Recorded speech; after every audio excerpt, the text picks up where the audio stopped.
Bonjour, alors aujourd'hui on va faire la correction du sujet concernant le hockey sur glace. Alors, il y avait plusieurs documents pour pouvoir s'appuyer dessus, du texte, du graphique, même un schéma d'un stade de hockey sur glace. Alors, le but était de comprendre les matériaux, le point de vue logistique que l'on peut trouver dans une salle de hockey sur glace. Alors, la première question, il fallait s'appuyer du document 1 et du document 2. Le document 1 c'était un texte et le document 2 c'était juste un petit graphe comparatif avec différents matériaux. Alors, la question, je la lis en même temps, c'est quelle famille de matériaux offre le meilleur compromis pour fabriquer une crosse de hockey? Dans ce graphe, on étudiait la résistance mécanique et bien sûr sa masse volumique. Alors, résistance mécanique, c'est en mégapascal. D'accord? En gros, c'est la résistance du matériau. Est-ce qu'il va être résistant ou est-ce qu'il va être moins résistant, donc fragile?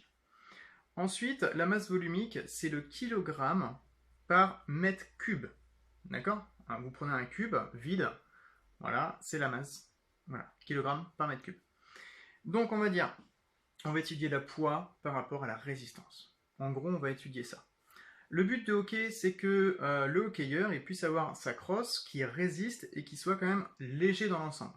Pas trop léger non plus, parce qu'on va voir que sur le graphe, plus c'est léger, moins ça va être résistant. Mais pas trop lourd non plus, parce qu'il va pouvoir, il aura beau avoir des gros bras, ça va être difficile de pouvoir jouer avec une fluidité que l'on peut voir dans le hockey sur glace. Donc il faut faire très attention. On choisit bien le matériau par rapport aussi à sa résistance, mais aussi par rapport à son poids.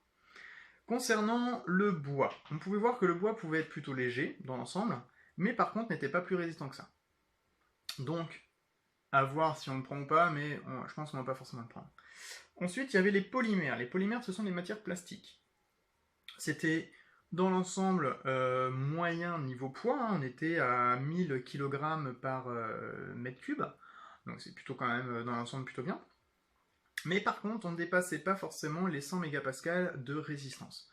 Donc là, on a un gros problème par rapport à ça, c'est que oui, ça va être plus ou moins léger, donc ça va être bien, mais par contre, on va pas non plus avoir une grande résistance. Ça va se casser assez facilement, surtout que dans le hockey, il y a du contact, il y a du choc. Ensuite, on avait les métaux. Je pense que ça, vous pouvez quand même en comprendre plus facilement.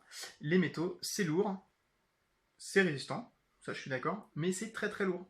Ça va être difficile pour le hockeyeur d'avoir quelque chose de très très très résistant, mais d'avoir quelque chose dans les mains qui pèse vraiment énormément. Donc c'est pas forcément bien non plus. Donc on va plutôt prendre le composite. Un composite, hein, souvenez-vous, c'est un mélange de plusieurs matériaux. Ici, les matières composites sont plutôt bien. Pourquoi? Parce qu'on arrive à avoir quelque chose qui est plus ou moins avec la même masse volumique que du polymère, donc les matières plastiques. Mais on va avoir quelque chose de bien plus résistant. Donc en fait, ça va être aussi léger que le plastique, mais aussi résistant que les métaux. Donc là, on va avoir quand même une crosse de qualité qui va résister et qui va être léger comme de la matière plastique. Donc on va, pour cette question, on va utiliser la famille des composites. Ensuite, deuxième question. Quelles technologies peuvent être utilisées par la table de marque pour communiquer les informations à l'afficheur mural? Alors, il peut être utilisé deux technologies pour pouvoir afficher le score. Soit la technologie sans fil. La technologie sans fil, on connaît certains points, c'est le Bluetooth, le Wi-Fi, l'infrarouge.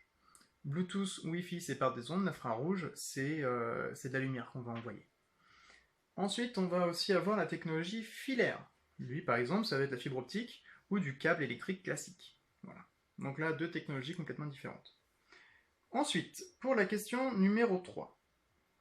Alors, fallait s'appuyer du document 3 et 4, et il fallait compléter la chaîne d'information de l'affichage de score, qui s'appelle aussi la table de marque, et afficheur mural. Alors, il fallait donner donc 3 réponses pour la première fonction et 4 réponses pour la troisième fonction. On se souvient que la chaîne d'information, c'est 3 blocs fonctionnels. Acquérir, ça c'était le premier bloc fonctionnel à répondre, traiter qui était déjà donné, et communiquer. Acquérir, traiter, communiquer. Pour acquérir, c'est là où on va récupérer l'information. Donc il y a les microphones, bah oui parce que les micros en fait c'est un capteur, hein, c'est un capteur sonore, un micro. Donc microphone, les touches de la table de marque, où on va directement inscrire le score, et aussi le chronomètre. Donc là, pour acquérir, nous avons le micro, les touches et le chronomètre. On a vu que pour traiter l'information, ça va être la table de marque elle-même qui va traiter l'information. Donc ça, on avait déjà la réponse qui était donnée. Et enfin, pour communiquer, comment les joueurs, comment le spectateur va pouvoir savoir le score, le temps qui reste, et ainsi de suite. Ça va être l'afficheur de la table de marque, l'afficheur numérique avec des chiffres à l'intérieur, l'afficheur mural, le haut-parleur aussi sonore, pourquoi pas le speaker va pouvoir parler et on va pouvoir l'entendre, et enfin un gyrophare pour dire qu'il y a un but par exemple. Voilà. Donc là nous avons, pour acquérir, traiter, communiquer, des exemples, 3 réponses pour acquérir et 4 réponses pour communiquer. Ensuite, il y avait un algorithme de la table de marque à compléter. Alors,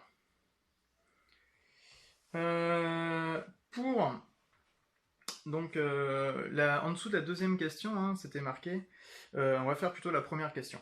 Donc c'était marqué appuie sur le bouton but, équipe, cette fois-ci c'était pas visiteur, c'était l'autre, équipe de domicile par exemple.